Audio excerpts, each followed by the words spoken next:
Just a second. We're going live on Facebook in a second.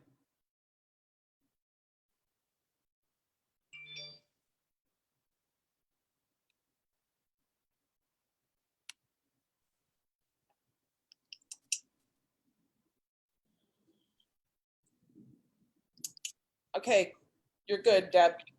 Hey, good afternoon. I'm Deb Newman with the Bangor Region Chamber of Commerce, and we're here to answer all of your employment questions. Anne-Marie Story joins us from Rudman Winchell. Hello, Anne-Marie. Hello. Yeah. Hey, I'm happy to be here. You have all the answers for us today, right?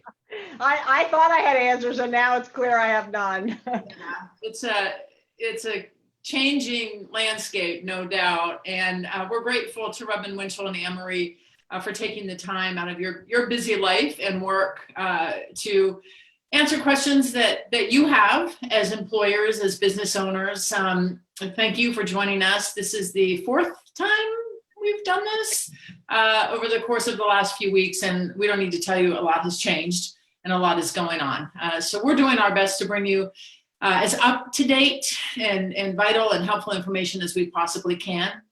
I want to mention I'm in my house, as you can see, my office, and Shelley Sund, who is our Director of Marketing and Events, she is at her house, and she's producing this behind the scenes for us. And Karen Sichters is at Rudman Winchell, far, far away, helping us with producing and taking your questions.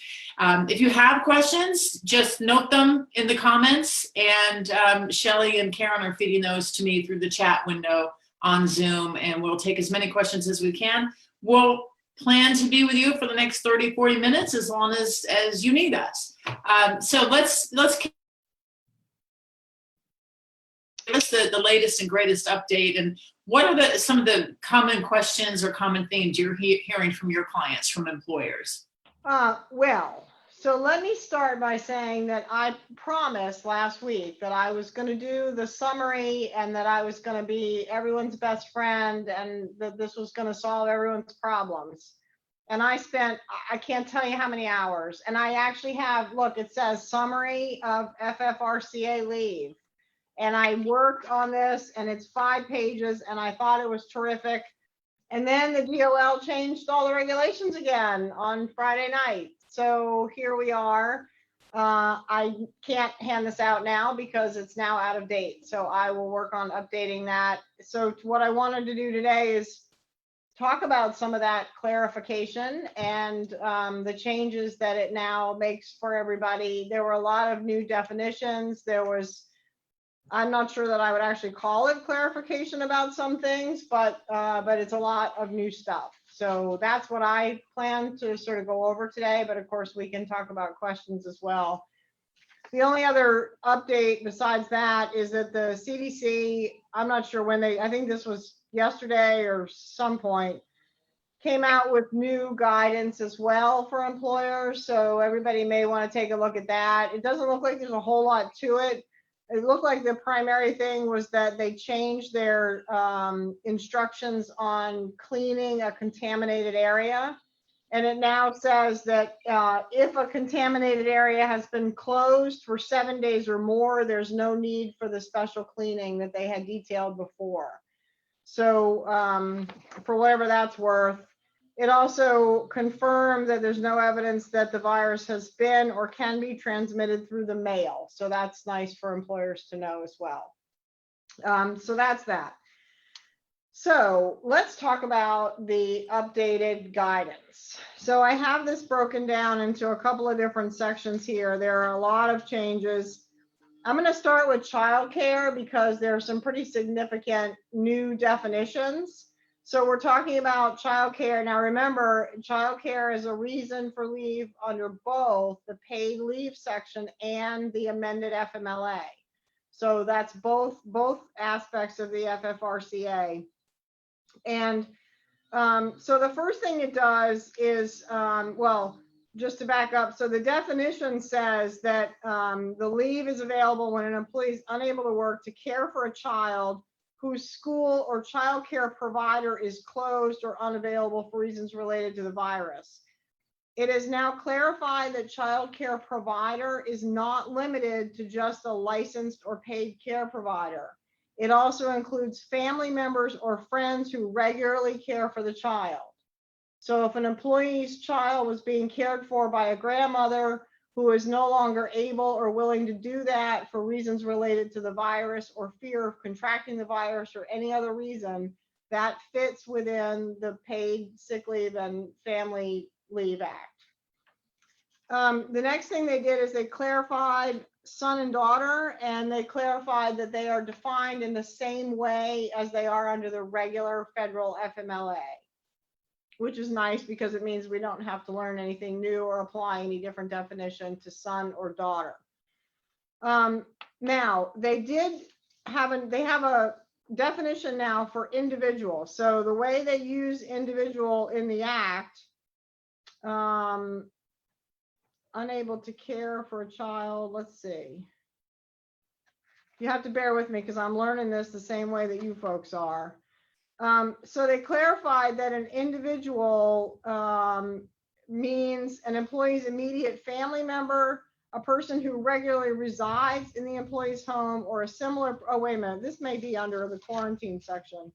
Never mind, let's hold that for a minute.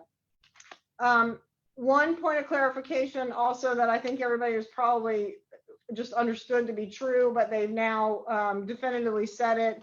In order for the school or place of, the school to be considered closed, it doesn't count that they're getting assignments remotely. So like my child, we get a packet of 2 weeks of assignments dropped off by school bus every 2 weeks. The fact that the school's operating to that extent and giving out assignments does not mean that it's not closed for purposes of the act. I mean, that seems pretty clear, but at least they've now said for sure. Now, there is one major change to this, or clarification. So what it says is that the employee, because under the definition, it doesn't say anything about whether or not somebody else is available to care for the child. And I've had that question a couple of times. So somebody will sort of say, well, I'm pretty sure that the spouse is also home. So now my employee is asking for leave to care for them. How come the spouse isn't doing it? And can I raise that as being an issue? And that there was entirely unclear from the act whether or not, and that's a sticky place to go. So now these brand new regulations say that the employee is entitled to the FMLA and the paid leave only if no other suitable person is available to care for the child during the period of such leave. Now, you know, whether an employer wants to walk through that door or not is going to be up to the certain situation. I guess what this does is it gives an employer an ability to at least question somebody if you happen to know that there's a stay-at-home spouse and now your employee is saying, I must be at home to care for the child. I guess what this does is it gives you the ability to at least say, can you explain to me why the stay-at-home spouse is not able to care for them? Because the act basically says if there's somebody else, then you don't need to leave. I'm not necessarily saying that anybody wants to go down that road, but that's how they've given the definition. That also clarifies that an employee may be entitled to take leave to care for another person's child. And it goes on to say that if that's a person, it's a little unclear how they define this, but basically if it's within the scope of the people that you already care for, or in some way you're expected to care for them. So maybe it's a child living in your house, it's not your own child, but you're providing care for them, or I don't know what the circumstances would be, but they've made it clear that you may be able to take leave to care for another person's child, not just your own, which is not the same as the definition of son or daughter. So at least as defined by the FMLA. So how that works is a little bit unclear to me as well. What it does is it says it's a person with whom the employee has a relationship that creates an expectation that the employee would care for them in a quarantine. So again, I don't know, maybe that means a foster child or somebody that you're just taking care of, maybe a grandparent to, you know, whatever. So we don't know. Okay, so that's sort of the update on childcare. Now, let me, I don't know, how do you want to do questions? Do you want to see if there are questions about childcare, or should we just keep going, or answer things that are coming up that are not related? I don't see any questions right now related to childcare. Why don't I toss a question to you and just take a few as they come in? Okay. This one, I know we've discussed this before, but it continues to become a question. Can an employee who decides they're afraid to come to work because of the risk of contracting the virus collect unemployment? Can we continue to pay their health insurance in this case? Okay, so that is part of what was addressed both by the regulations and my handy dandy now outdated chart. So an employee goes out of, this was an employee who goes out of work because they're concerned about contracting it, but they are not sick themselves, right? Okay, so no paid sick leave and no FMLA for that person, but they would be able to collect unemployment if they're expected to return to work at some point. So I would say yes to the unemployment. Well, I mean, I'm not the one who makes the decision, but certainly they should apply, but no to the paid leave time. And you can continue to pay their benefits.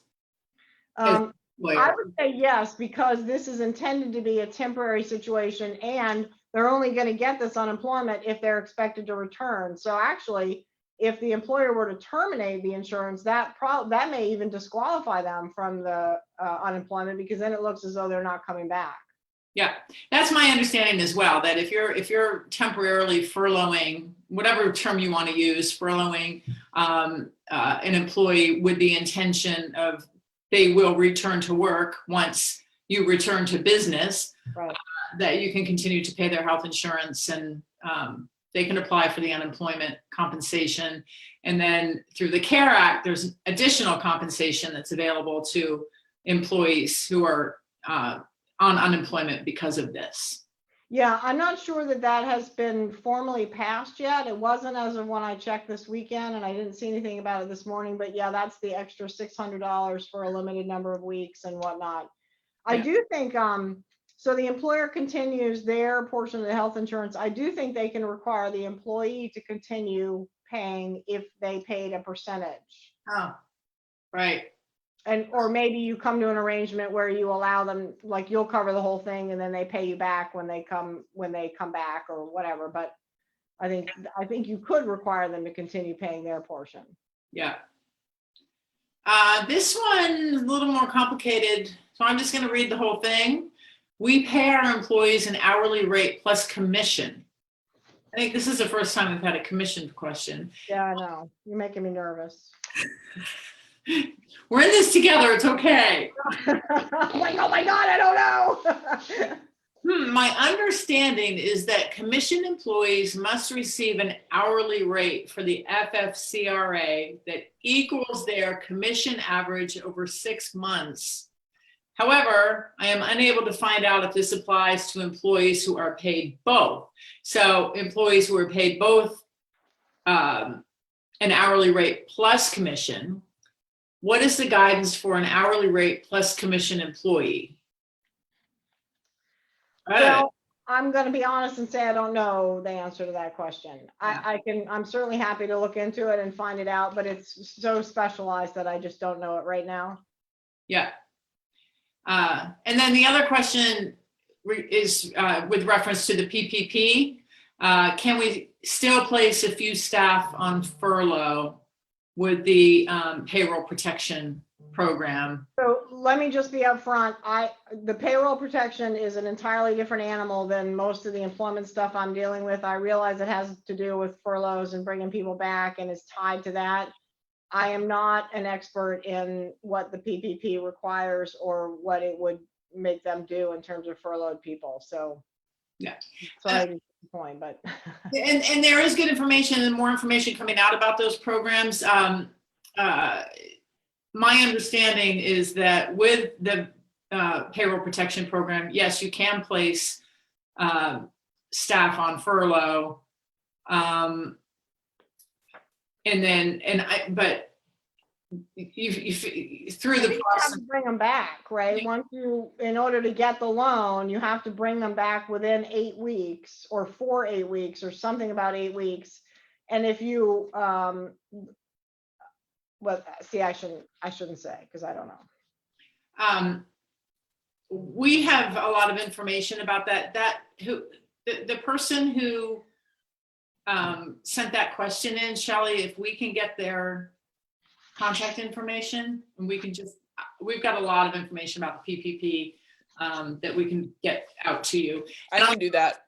Okay, thank you. As an aside, we're working with the state SBA right now and the Maine State Chamber to get some information, more information and updates regarding the status of the SBA programs. I can tell you lenders, SBA lenders across the state are working really hard to process many applications. So there's still information coming out, and we're trying to do our best to disseminate helpful information regarding all of the SBA programs that are available to you right now. So stay tuned for that.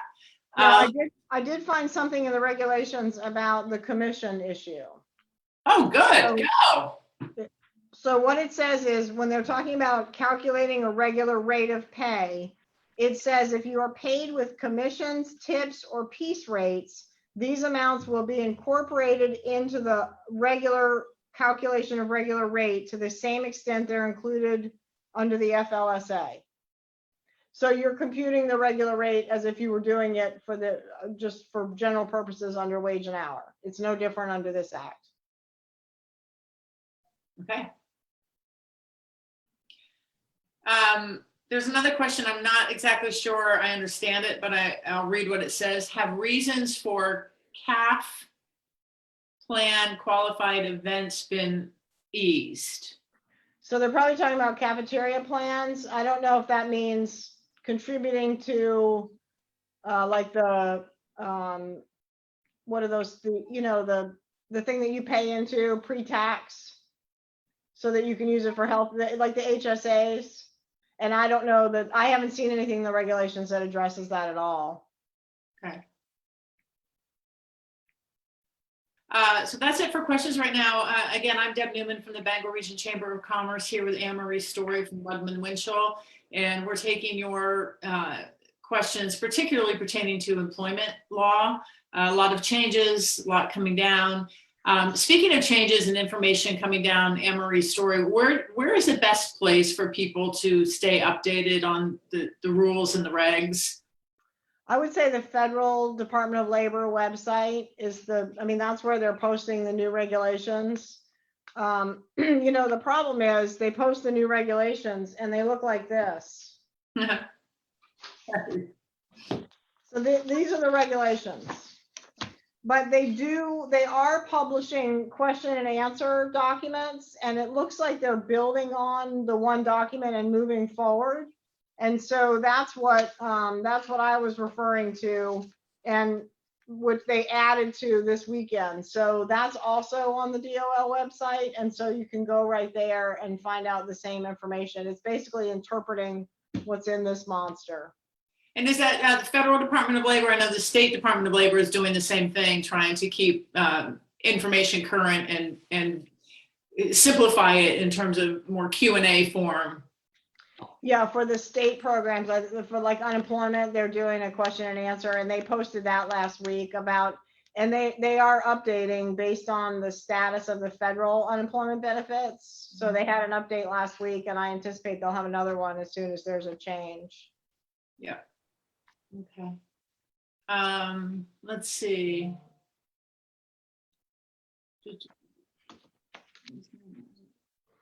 So I can, if you want to, I can talk more about some of these updates if you want me to do that, or we can do more questions. Well, here's a question related to schools. We have an employee who first went out of work in March due to school closing and not having childcare. Then all of our offices closed, our offices closed, so we furloughed her and she applied for unemployment. Since the FFRCA went into effect and she is collecting unemployment, she would not be able to get the FFRCA RCA in addition to unemployment. Is that correct?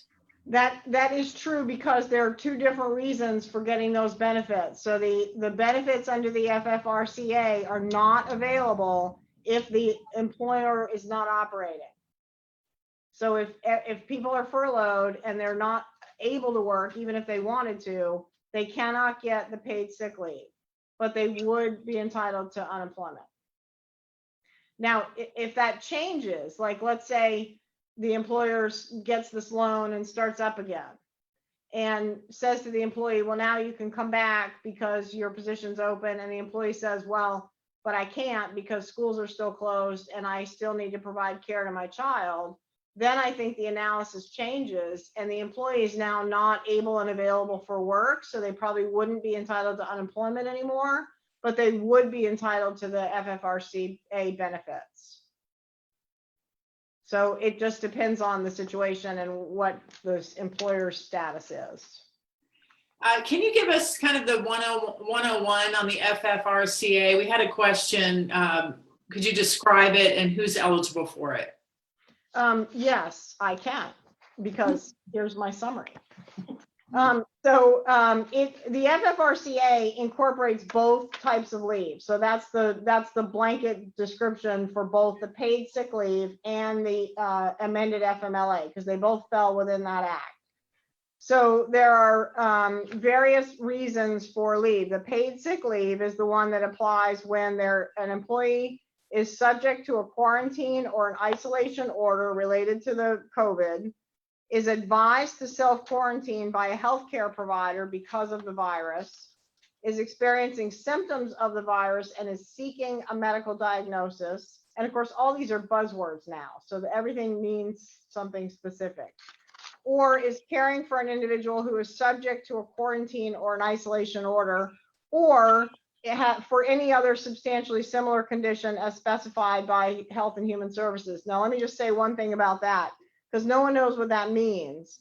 And the new regulations actually specify that it doesn't mean anything until the DOL and Health and Human Services tells us that it means something. So in the beginning, it looked like that was kind of a catch-all, and that there might be reasons I'd be entitled to leave that weren't specific to the other 5 I mentioned, but are substantially similar.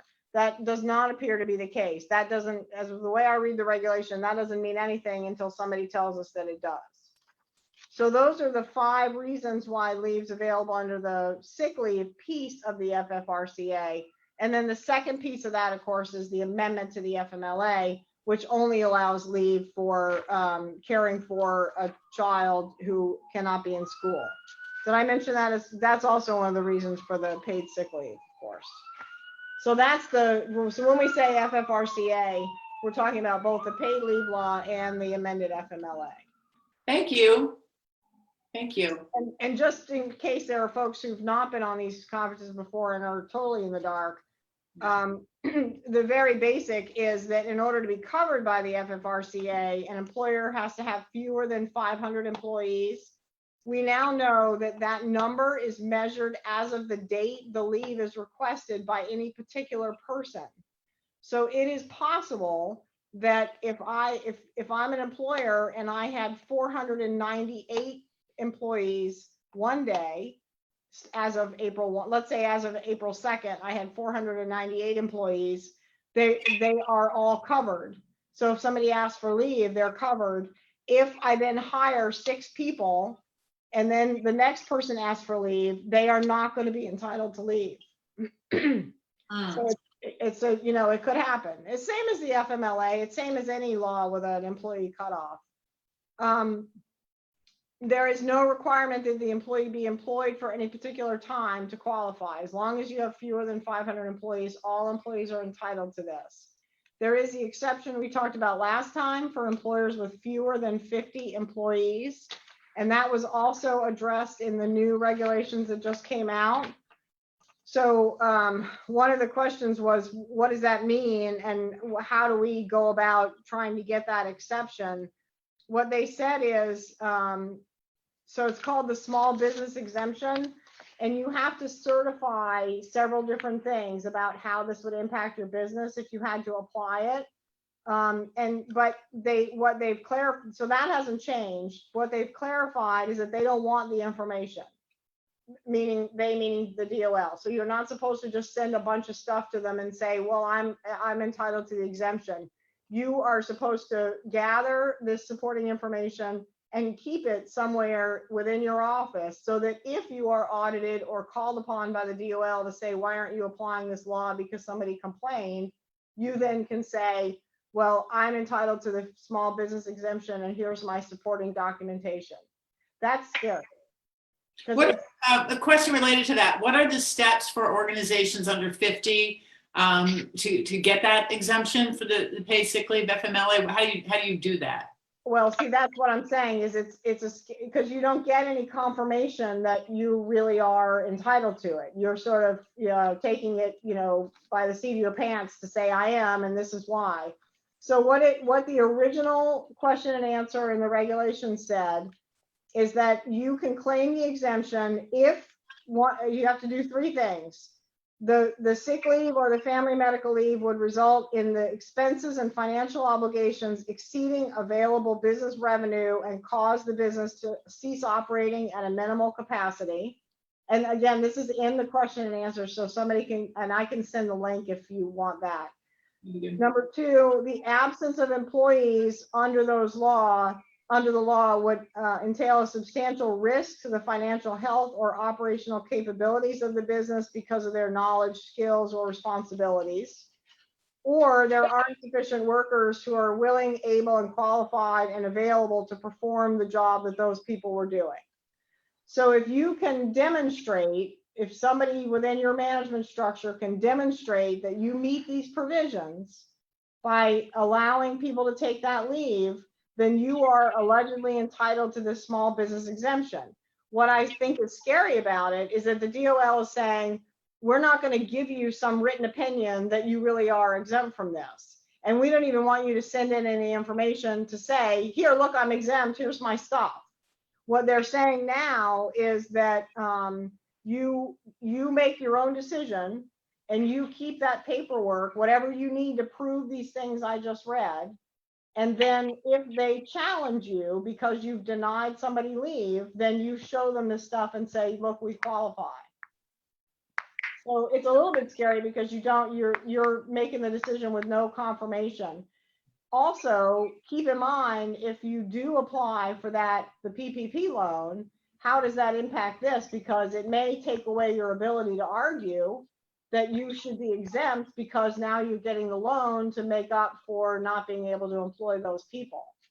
So I think you really have to think that through. Like if you get the loan, the whole idea is that you're going to hire all those people back, in which case you're not going to be able to prove probably that you're entitled to this exemption. So, question related to that: healthcare workers and emergency responders are exempt from paid leaves. Are they also exempt from the FMLA? yes. Okay. Yes. That's kind of the same thing as this exemption. You as the employer make your own determination based on the definition of healthcare provider and emergency services person that you are not going to allow them to take this leave, and that the law allows an employer to do that. But again, there's no confirmation from anybody to say, oh, yes, you're right, that person fits the definition and you can exclude them. So that same scary piece is there. My other comment about that last time was I think employers need to be careful about making that policy decision right up front, because you're going to have to apply that consistently. You can't pick and choose.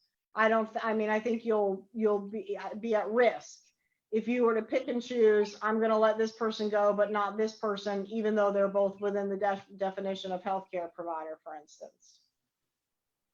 Right. So, and also keep in mind, we said last time there's that window of like the mess up window, and the DOL said they're not going to come down on anybody for penalties until April 17.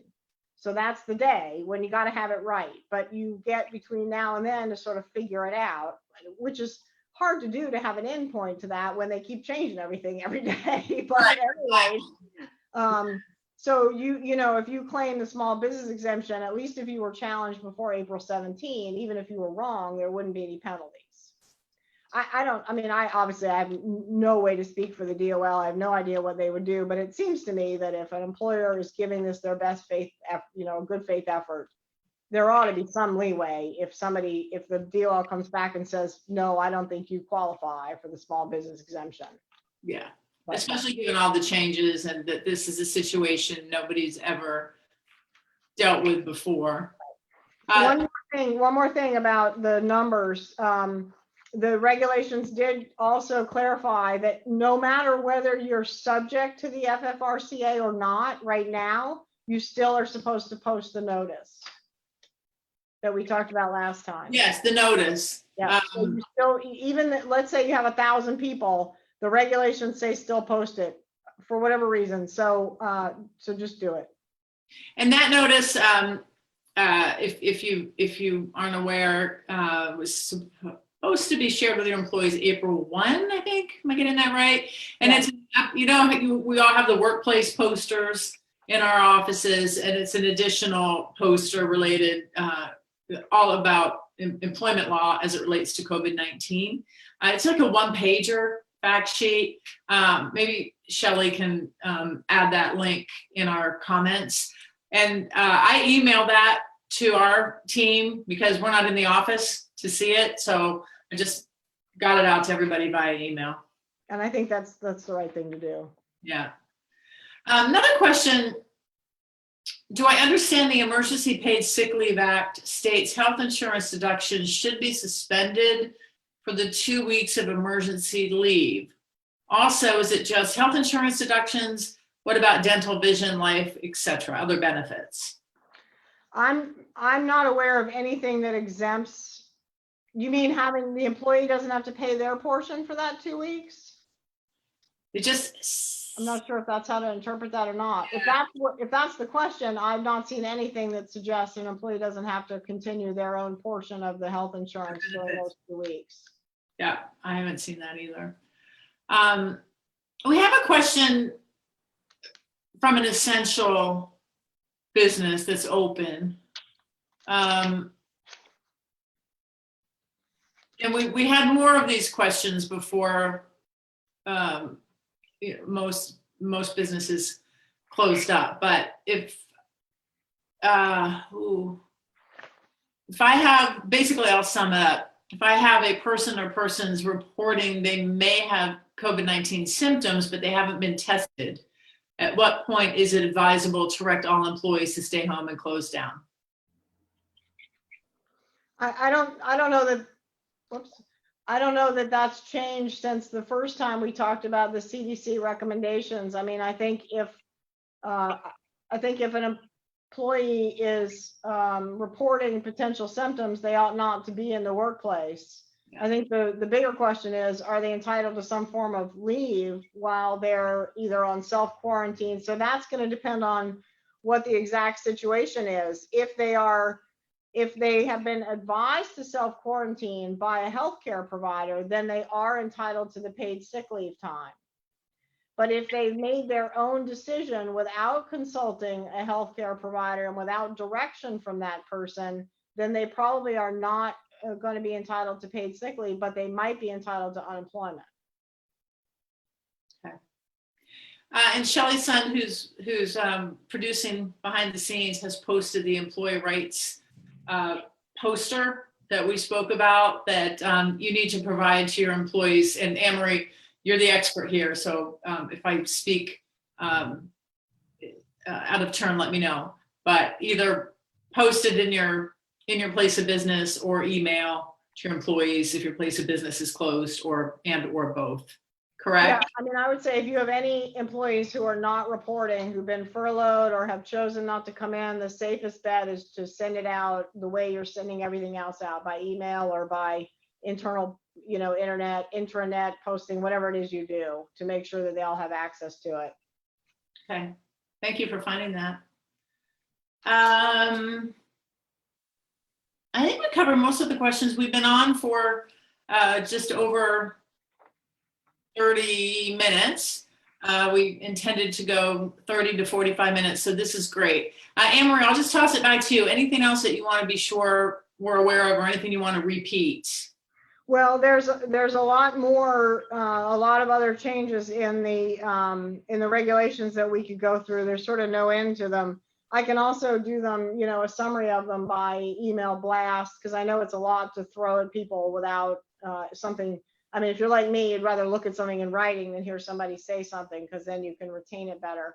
So I'm happy to do that. And of course, you know, tomorrow we could have who knows how many more of these. So I really did try. I mean, I want credit, but I worked so hard on this. Take a close up of it. So I don't know. I'll see if I can, you know, fix it and make it useful to folks. But Thank you for your hard work. It's like you were given this assignment, you got it done, and now the teacher said, "Oh, never mind. Don't worry about it." Yeah. Never mind." Yeah, I know. The other thing I wanted to point out, so I was gonna try and create a form for everybody about like almost like the FMLA form about the reason for the leave, and try to simplify that. And then I realized that now I can't speak to whether they're correct or not, but if you go on Google or whatever and type in form for FFRCA leave, a lot of them will come up that employers have already created. So there is help out there if you're looking for guidance, because it would be easier to have a set form that you can give to everybody who's asking for leave, much like the FMLA form, and let them check off the reason for the leave and whether they have certification and all the other requirements that are coming along. So there are some out there for what it's worth. I can't necessarily speak to any of them. I will still work on my own to share, but I just got to tell you, I have a bad attitude now. I'm trying. Well, and I'm also hearing that HR associations and organizations are doing a really good job of staying on top of this, trying to stay on top of this, and providing some of those tools and resources you mentioned. So if you're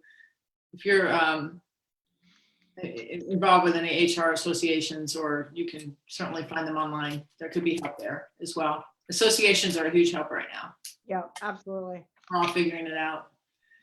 Anything else before we wrap up? And by the way, a lot of thank yous are pouring in, and we appreciate that, and appreciate you watching, and hopefully you're leaving a little less confused, maybe a little more confused. Not my We're fault. all figuring this out. If they would just stop with the changes, we can get a handle on them. I guess, if there's anything to take away, it's that everybody is overwhelmed by this, and we're all doing our best to keep up. And my hope is that the DOL will be understanding of that, and that employees are understanding when you're trying to work through this. And at the risk of not sounding like the cold-hearted lawyer that I am, let's all just get along and and try to handle it together. We'll get there. If there will be a recording of this available, and yes, there will be. We will have that up on our Facebook page. How soon, Shelley Son? Pretty soon? Today? Later on today, we'll have it. We'll have it online. Later on today, just come back to the Bangor Region Chamber of Commerce Facebook page or our website. And in fact, we have saved the other sessions we did prior to this. So if you want to watch, but again, things have changed so quickly. They're on our daily. Yeah, they're probably not going to be that useful anymore because everything's so different.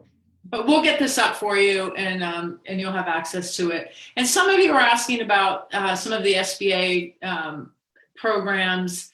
The best recommendation I can give you is if you have a lender, contact your lender and be patient with them. There's still information coming out. We're all trying to sort through it, but that has just really ramped up last week and this week, and the banks are ramping up to serve you. And there are programs out there for also to help sole proprietors and employed individuals as well. So more on that to come as we all wrap our head around everything that's available. But there are resources either in existence now to help, or they're coming online. Anything else? Deb, before we go, not to freak everybody else out, but we talked about doing a separate one of these on, because the timing could not be worse. But the comment period for the main paid leave law act that goes into effect 1/1/21 is April 27th.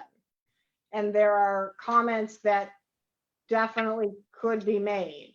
So I know everybody's plate is overflowing already, but I think it would behoove everybody to take a look at those regulations or have us discuss them in more detail, so that if they do want to comment, they don't let that period go by without doing so, because that's the only shot at doing it. So let's talk about when we could come back and talk about that soon.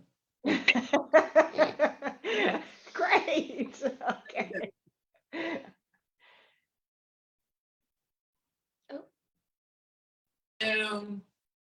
Thing for as long as we need to, as long as you will. We'll keep doing it until this is over. So we'll plan on 3:00 Mondays, unless for some reason we can't make that work. But Or something massive happens between, right. During the week. Yeah, because as we know, that we're living day by day right now, just day by day. But we'll try to make that happen, so we have some consistency and keep bringing you some information. Well, thank you so much, Anne-Marie Story. Thanks. Thank you. Thank you all for watching us, and Shelley Sun and Karen Sichters. Thank you, Redmond Winchell, Bangor Region Chamber. We're here. Hey, there she is. Shelley. Take care. Hello. And just to let you know, there's a lot of thank yous happening on Facebook Live too. So they're showing the love, and this is great. That's I fine. gotcha. We appreciate that. We're all in this together in a big way. So anything we can do to help, let us know. And with that, I think we'll say good afternoon and get outside and enjoy the sunshine. Absolutely. We all need that right now. All right, everyone. Thank you, Marie. Thank you.